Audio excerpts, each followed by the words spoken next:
The Spanish farmers love setting fire to things.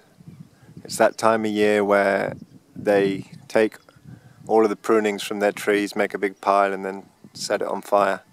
They could be composting or making biochar and actually making something that will improve their land instead of just taking what should be the fertility, the biomass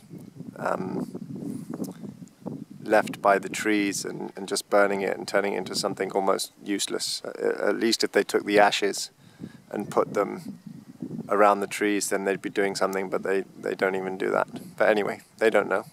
So that's what they do. So here is a quick update on the mandala garden. Tracy's been working very hard and she's getting really good now.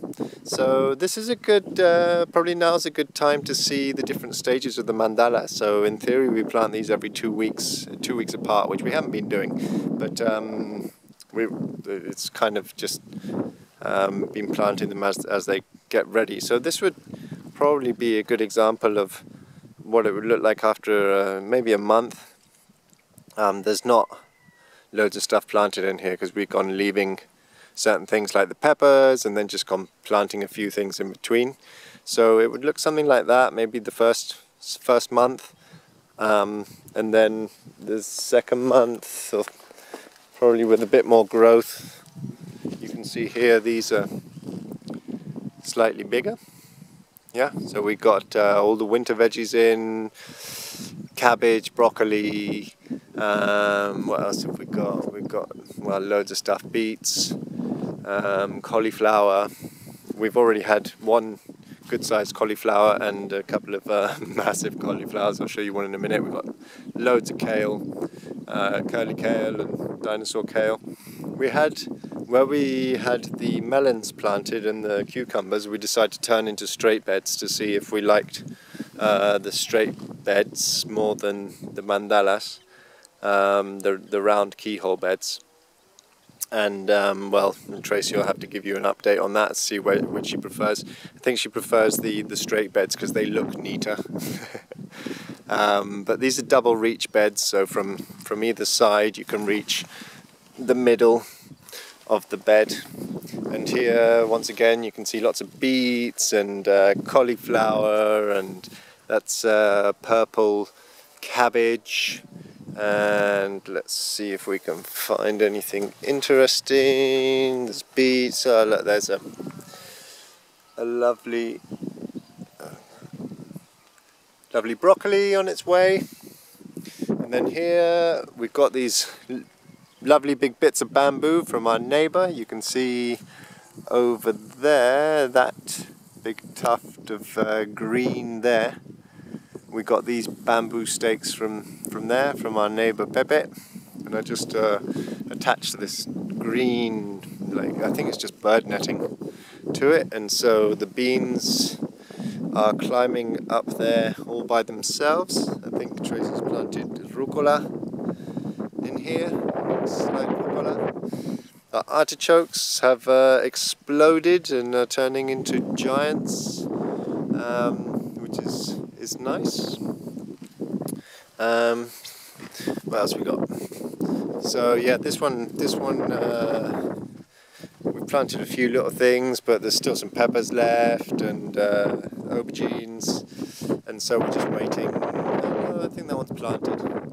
So yeah, you see there's all the little plants growing. The peppers, those peppers aren't looking very happy. We have a nice big bed of dinosaur kale.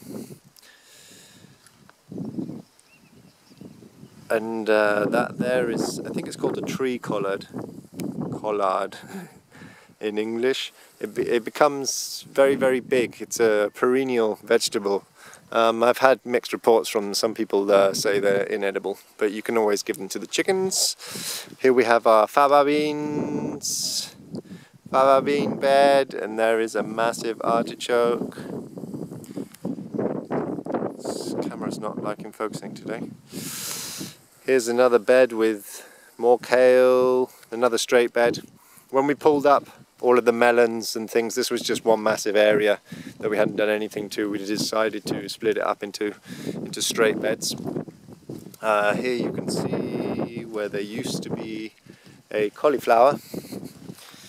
This one I think isn't going to flower. Some cauliflowers apparently don't flower, so you just have a massive plant. That is a purple, I believe it's a purple broccoli, or maybe a purple cauliflower actually. I'm not entirely sure. Here is our tomatoes. They've blown over and they're going to stay like that. Well, you can see here our cherry tomatoes are blown over as well, and they're getting to the end of their season anyway, so I'm just going to leave them like that. And then when the plants die, I'll just remove everything. You can still pick the tomatoes like that. So yeah, I'm not going to bother to lift them up right now. And here is our pride and joy. The biggest cauliflower in the world, maybe, maybe not. So I don't particularly have small hands, and there is a massive cauliflower. And yeah, the beds are all just planted to the same stuff now, winter veg. So look, there's a little cauliflower.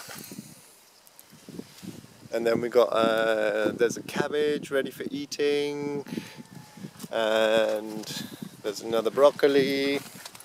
I'm going to have a stir fry today. I didn't bring anything to eat with me, and so I'm just going to stir fry some probably some of that giant cauliflower and some kale and some peppers, and that'll be my lunch, with a tin of sardines, which I've started eating sardines because they're good for you, even though they don't taste very good. And here we got some more cabbage, cauliflowers, broccoli and all that kind of stuff. So there's definitely a big choice and lots of green leafy veg. We won't be buying any green leafy veg this winter, that's for sure. There's our sugarcane that our neighbour Pepe gave us as well. So yeah, there's an update from the garden. I used these bricks that were in a big pile. They were over there in front of the door. I removed them and made a little bench here for Tracy so that she can write in her notepad and stuff about what's going on in the garden. And so yeah, it's that time of year where the weeds are starting to take over absolutely everything. This is mandala number 6, which is now just weed city. We'll be getting chickens in the new year, so we're going to leave it and we're going to let the chickens do the work. All of these things that you can see growing here, that's wild chard. You can eat it. There's loads of it everywhere. We're not a big fan of chard because it's very earthy, but we'll be feeding that to the chickens. So you got free food basically. We had a pheasant. The dog caught a pheasant the other day, and I field dressed it and chucked it on the barbecue, and that was delicious. So yeah, that's it. That's the winter update from December 2014, and it might be the last one of the year. There's our veggie garden looking lovely and lush.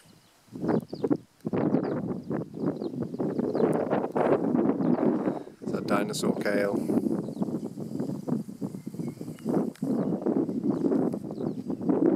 Thank you for watching.